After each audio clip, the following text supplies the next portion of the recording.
Hello, I'm Captain Jason Kozlow with KC1 Sport Fishing. We're going to do a little segment on a basic how-to setup for slide diver light bites. When you get your slide diver light bite, you're going to get all the components that are here in front of me, excluding the rings. But the nice thing with a slide diver light bite is it's like a conventional diver. The back of it turns so you can swing the diver left or right, but the diver will slide up and down your line so you can put out as much lead as you choose to do so. You'll also get surgical tubing, a spring, a bead, a barrel swivel, and a piece of vinyl tubing. There are rings available separately, and what this does is these rings pop onto the diver. We'll use the big one just for show purposes. Pop on very easily, and it increases the planing surface of the diver, which in turn makes it go deeper, much deeper. You control it without a ring, with a small ring, or with the big ring, whatever your fishing application requires.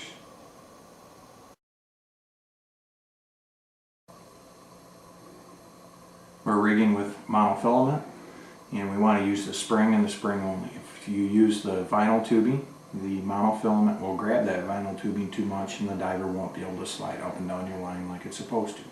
So here we have the spring attached to the front arm with a piece of the surgical tubing. Piece of surgical tubing at the crimp point, which keeps the diver from sliding up or down. We have the bead, which helps pull the monofilament, in this case, out of the back arm.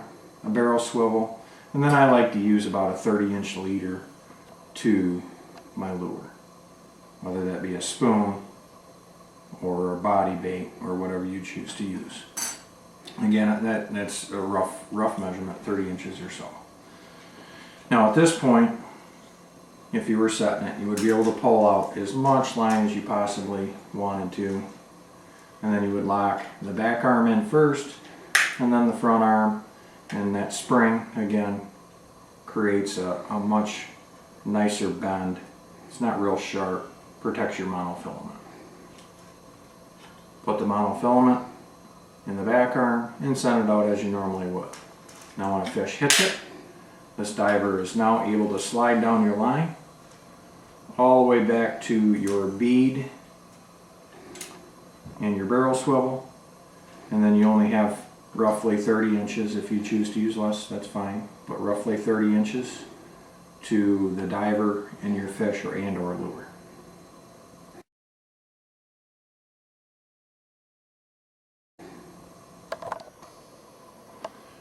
Okay, now we're rigging with us for a super braid.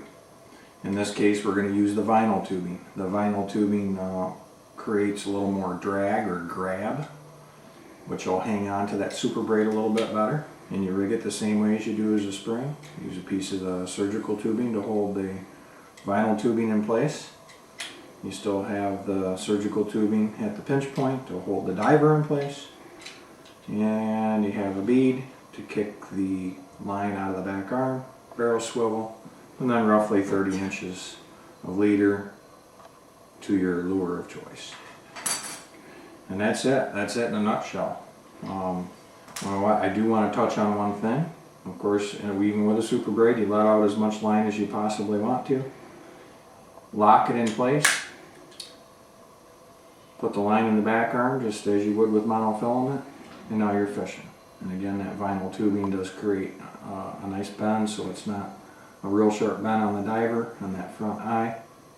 Now if your diver tends to slide down on you, say you're using the big ring and you're trolling rather fast, very quick, simple fix. At the pinch point, lift the surgical tubing and turn it 1/2 a turn and set it back down in the diver. What that does is puts a half hitch, if you will, in that line, and pinch it back down and set it as you normally would, and that'll keep that from sliding down. But typically speaking, we don't have to do that. The vinyl tubing is more than enough grab to keep that diver from sliding down. And we'll show you one more time. Once that diver slides down. It goes all the way to your barrel swivel, stops, and then you only have 30 inches or so to your lure or your fish.